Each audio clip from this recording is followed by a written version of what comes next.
భారత్ పాక్ మధ్య యుద్ధ మేఘాలు కమ్ముకున్నాయి. ఎల్ఓసి అరేబియా సముద్ర జలాలతో పాటు గగనతలంలో ఇరు దేశాలు సైనిక విన్యాసాలు నిర్వహిస్తున్నాయి. అదేవిధంగా నోటీస్ టు ఎయిర్ మిషన్స్ ఇరు దేశాలు జారీ చేసుకున్నాయి. గగనతలంలో భారత విమానాలు మా గగనతలంలో పాక్ విమానాలు తిరగొద్దని ఆంక్షలు విధించాయి. మరోవైపు యుద్ధ నౌకలను ఇటు భారత్ అటు పాకిస్తాన్ మోహరించాయి. కరాచీ పోర్టులో 6, వర్మారా పోర్టులో 4 పాక్ యుద్ధ నౌకలు ఉన్నాయి. ఇటు గుజరాత్ పోరుబందర్ దగ్గర భారత యుద్ధ నౌకలు మోహరించాయి.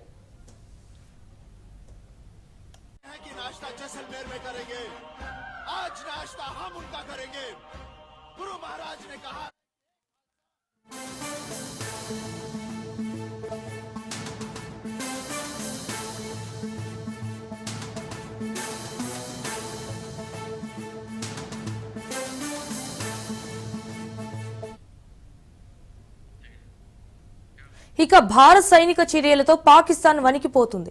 దీంతో F-16, 17 యుద్ధ విమానాలు సిద్ధం చేసిన పాక్ ఎల్ఓసి సరిహద్దు గ్రామాల్లో పాక్ సైనిక విన్యాసాలు చేస్తోంది. అదేవిధంగా లోహార్, ఇస్లామాబాద్ మధ్య వైమానిక మార్గాలను నిలిపివేసింది. మరోవైపు పాక్ పై జల, వాణిజ్య, ఆర్థిక యుద్ధాలకు భారత్ సిద్ధమైంది. దీంతో ఏ క్షణాన ఏం జరుగుతుందోనని పాకిస్తాన్ గజగజ వణికిపోతోంది.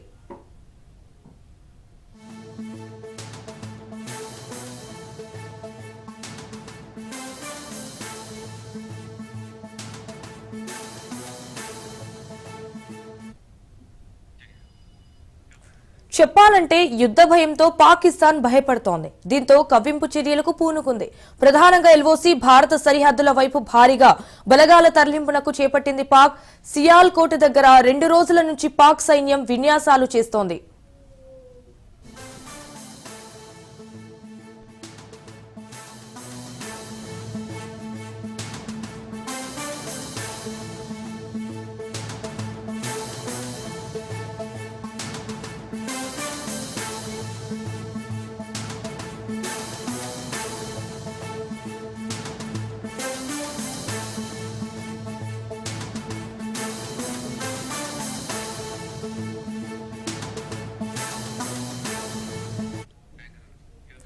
చెప్పాలంటే యుద్ధ భయంతో పాకిస్తాన్ భయపడుతోంది.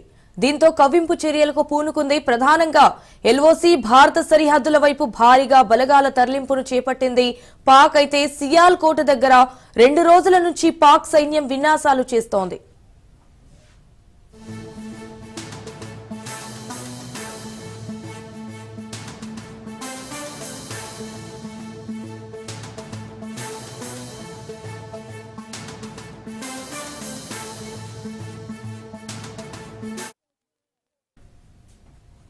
ఇక పాకిస్తాన్ మరోసారి తన వక్రబుద్ధిని చాటుకుంది. ఉగ్రవాదాన్ని పెంచి పోషిస్తున్న పాక్ జాతీయ భద్రతా సలహాదారుగా ISI chief lieutenant general Muhammad Asim Malik కి భద్రతా సలహాదారుగా బాధ్యతలిస్తూ నిర్ణయం తీసుకుంది.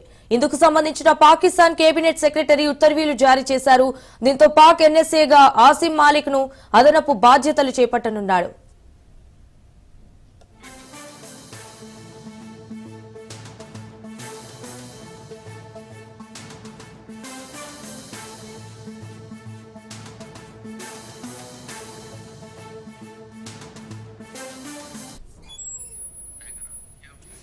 పాకిస్తాన్ మరోసారి తన వక్రబుద్ధిని చాటుకుంది. ఉగ్రవాదాన్ని పెంచి పోషిస్తున్న పాక్ జాతీయ భద్రతా సలహాదారుగా ISI chief lieutenant general Muhammad Asim Malik కి భద్రతా సలహాదారుగా బాధ్యతలిస్తూ నిర్ణయం తీసుకుంది. ఇందుకు సంబంధించిన పాకిస్తాన్ కేబినెట్ సెక్రటరీ ఉత్తర్వులు జారీ చేశారు. దీంతో పాక్ ఎన్ఎస్ఏగా ఆసిం మాలిక్ అదనపు బాధ్యతలు చేపట్టనున్నాడు.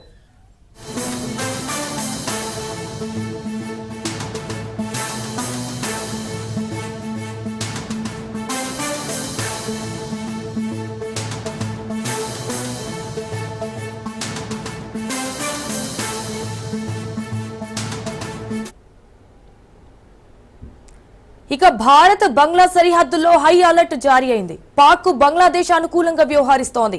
భారత్ బంగ్లా సరిహద్దుకు పాక్, ఐఎస్ఐ, పాకిస్తాన్ మిలిటరీ చేరుకుంటున్నాయి. ఈ నేపథ్యంలో మయన్మార్, బంగ్లాదేశ్ సరిహద్దుల్లో భారత్ పెద్ద మొత్తంలో సైన్యాన్ని మోహరించనున్నట్లు సమాచారం.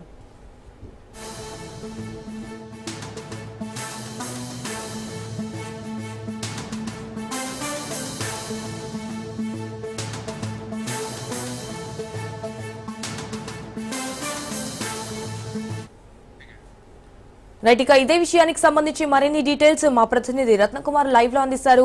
ఎస్ రత్నకుమార్, సో మొత్తానికైతే భారత్ బంగ్లా సరిహద్దుల్లో అయితే హై అలర్ట్ జారీ అయింది అన్నట్టు తెలుస్తోంది. సో దీనికి సంబంధించిన అప్డేట్స్ ఏంటి?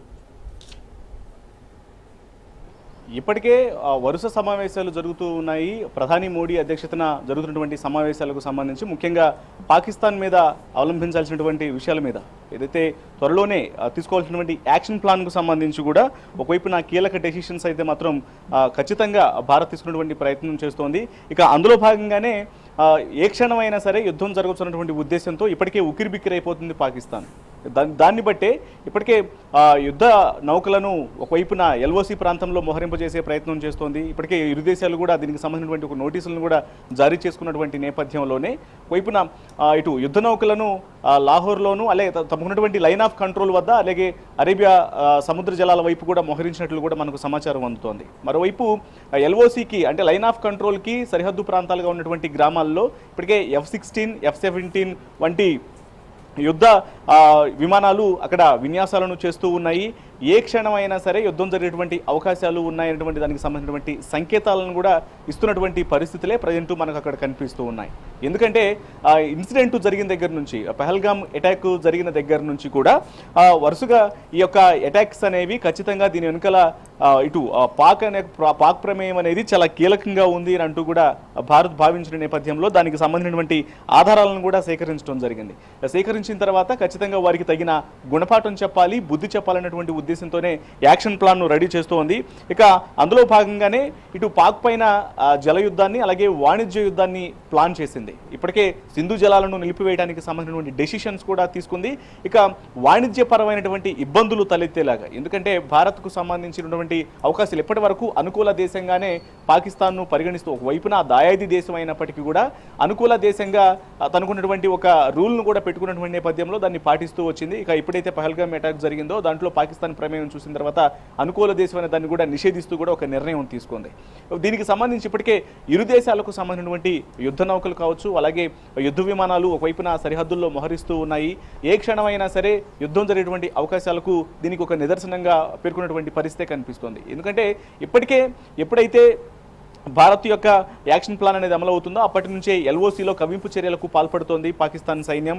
ఏదో ఒక రకంగా అక్కడ కాల్పులు జరిపేటువంటి ప్రయత్నాలు చేస్తున్నారు. అయితే ఈ కాల్పులను సమర్థవంతంగా తిప్పికొట్టేటువంటి ప్రయత్నం చేస్తోంది భారత్. ఆ దాడులను తిప్పికొడుతూ కూడా తగిన గుణపాఠం ఇప్పటికే చెప్తున్నటువంటి పరిస్థితి ఉంది. ఇక ISI చీఫ్గా ఉన్నటువంటి లెఫ్టినెంట్ జనరల్ మహమ్మద్ ఆసిమ్ మాలిక్ను ఇప్పుడు జాతీయ భద్రతా సలహాదారుగా కూడా నియమించుకుంటూ ఒక కొత్త డెసిషన్ అయితే తీసుకుంది.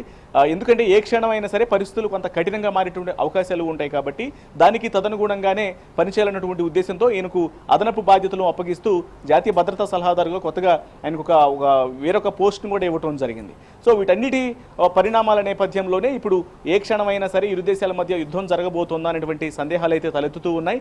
ఇక నిన్న జరిగినటువంటి సమావేశాల అనంతరం కూడా ఈ పరిస్థితులు అనేవి మరింత ఉద్రిక్తంగా మారినాయని చెప్పాలి. నిన్న జరిగినటువంటి సమావేశాల్లో ప్రధాని మోడీ అధ్యక్షతన 2 సమావేశాలు నిర్వహించారు. ఒకటి CCS నిర్వహించడం జరిగింది. కేబినెట్ కమిటీ ఆన్ సెక్యూరిటీ సమావేశం నిర్వహించారు. అలాగే cabinet committee on political affairs, ఇటు రాజకీయ వ్యవహారాలకు సంబంధించినటువంటి 2 సమావేశాలు జరిగాయి. ఈ 2 సమావేశాల్లో కూడా ఒకవైపున రక్షణ పరంగా మనకున్నటువంటి సోర్సెస్ ఏంటి, ఉన్నటువంటి యుద్ధ విమానాలకు సంబంధించి యుద్ధ నౌకలకు సంబంధించి అణ్వస్త్రాలు అణుబాంబులు, ఆ యుద్ధం వస్తే ఉన్నటువంటి సామర్థ్యాలు ఏంటి, వాటన్నింటి మీద కూడా అన్ని డిపార్ట్మెంట్లకు సంబంధించి ఒకవైపున రక్షణ మంత్రి పాల్గొన్నారు రాజ్నాథ్ సింగ్, అలాగే చీఫ్ డిఫెన్స్కు సంబంధించినటువంటి అనిల్ చౌహాన్ పాల్గొన్నారు, జాతీయ భద్రతా సలహాదారు అజిత్ దోబాల్ పాల్గొన్నారు.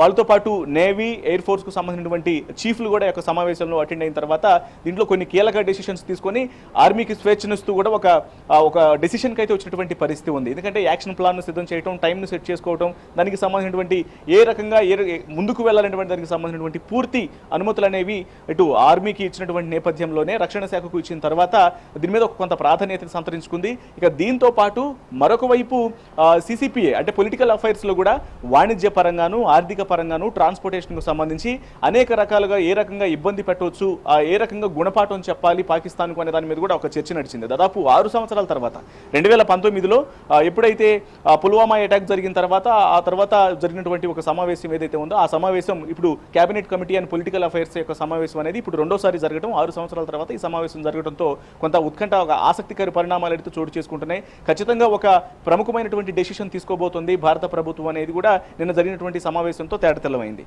ఇక దీంతో పాటు ఇప్పుడు రాకు అంటే రీసెర్చ్ అండ్ అనాలిసిస్ వింగ్కు సంబంధించినటువంటి ఎక్స్ చీఫ్గా ఉన్నటువంటి అలోక్ను ఇప్పుడు కొత్తగా జాతీయ భద్రతకు సంబంధించి దాన్ని జాతీయ భద్రతా సలహా బోర్డును పునర్వ్యవస్థీకరించి ఆయన్ను దీనికి చీఫ్గా నియమించడం జరిగింది. ఇందులోనే ఇప్పుడు మరొక అడుగు ముందుకేసి ఖచ్చితంగా ఈ వ్యవహారాలకు సంబంధించి కూడా భారత్ కఠినంగా వ్యవహరించేందుకు పూర్తిగా ప్లాన్ సిద్ధం చేస్తున్నటువంటి విషయాలు కూడా తేటతెల్లమైనటువంటి పరిస్థితి ఉంది.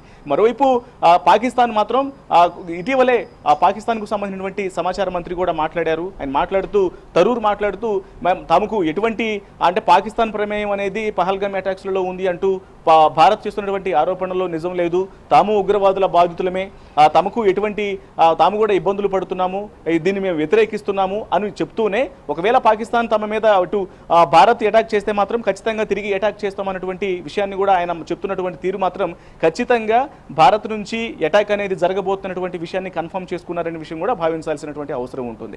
మరోవైపు ఇప్పటికే మనకు అందినటువంటి సమాచారాన్ని బట్టి ఇప్పటికే అక్కడ పాకిస్తాన్ ఆర్మీ జనరల్ చీఫ్ పరారీలో ఉన్నాడని తెలుస్తోంది. ఆయన రావల్పిండిలోనో లేకపోతే మరొక దేశానికి పరారయ్యే అవకాశాలు కనిపిస్తున్నాయి. ఎందుకంటే భారత్ యొక్క సైన్యం ముందు తట్టుకోలేక ఖచ్చితంగా ఇది ఇబ్బందికరమైనటువంటి పరిస్థితిని భావించి ఆయన పారిపోయేటువంటి ప్రయత్నాలు కూడా చేస్తున్నటువంటి వార్తలకు సంబంధించినటువంటి పూర్తి క్లారిటీ రావాల్సినటువంటి అవసరం ఉంటుంది. ఇదిలా ఉంటే ఇటు పాకిస్తాన్లోనే ఇటు లష్కర్ ఏ తోయిబాకు సంబంధించినటువంటి చీఫ్గా ఉన్నటువంటి హఫీజ్ సయ్యద్ అక్కడే ఆయన రక్షణ పొందుతూ ఉన్నాడు. చక్కగా రాజమర్యాదలు చేసి పాకిస్తాన్ ప్రభుత్వం ఆయనకు సైన్యాన్ని ఏర్పాటు చేసింది. అలాగే ఆయనకు ఉన్నటువంటి ప్రైవేట్ సైన్యం ఉంది. లాహోర్లోని ఆయన నివాసంలోనే కింద ఒక బంకర్ను ఏర్పాటు చేసి ఎటువంటి ఇబ్బంది అనేది కలగకుండా ఆయనకు అన్ని రకాల జాగ్రత్తలు చర్యలు తీసుకుంటున్న విషయానికి సంబంధించినటువంటి అన్ని శాటిలైట్ ఫొటోస్ వీడియోస్ అన్ని కూడా బయటకు వచ్చినటువంటి పరిస్థితుల్లోనే పాకిస్తాన్ యొక్క దుర్మార్గాన్ని ఎండగట్టేందుకు భారత్ అన్ని రకాల ప్రయత్నాలను చేస్తూ ఉంది. దాంతోపాటు పహల్గామ్ అటాక్స్ లో చాలా కీ రోల్ పోషించినటువంటి వ్యక్తుల్లో ఆషిమ్ మూసా అనేటువంటి వ్యక్తి పాకిస్తాన్లోనే పారాకమాండోగా పనిచేశాడు. పారాకమాండోగా పనిచేసినటువంటి వ్యక్తి లష్కర్ తోయిబాకు సహాయకారిగా వచ్చి ఆయన పహల్గామ్ అటాక్లో కీ రోల్ పోషించి దానికి డైరెక్షన్స్, మాస్టర్ ప్లాన్, స్కెచ్ అంతా ప్లాన్ చేసి దాదాపు 27 మంది చనిపోయే విధంగా ఉగ్రవాదులందరినీ కూడా వెంట పెట్టుకుని వచ్చి అటాక్ చేసినటువంటి తీరుకు సంబంధించి కూడా ప్రస్తుతం వీళ్ళందరినీ పట్టుకునేందుకు భారత్ తీవ్ర ప్రయత్నాలు చేస్తుంది. ఇప్పటికే అనంతనాగ్ జిల్లాలో అటవుల్లో పారిపోయిన విషయం తెలిసిన తర్వాత వారిని పట్టుకునేందుకు మొత్తం సైన్యాన్ని కూడా అప్రమత్తం చేసినటువంటి పరిస్థితి ఉంది. ఏది ఏమైనప్పటికీ పాకిస్తాన్కు తగిన బుద్ధి చెప్పేందుకు భారత ప్రభుత్వం సిద్ధమైంది. ఆర్మీని ఏకం చేసి మొత్తంగా ఒక యాక్షన్ ప్లాన్, ఒక గుణపాఠం చెప్పేందుకు తగిన చర్యలు తీసుకుంటుందని చెప్పాలి.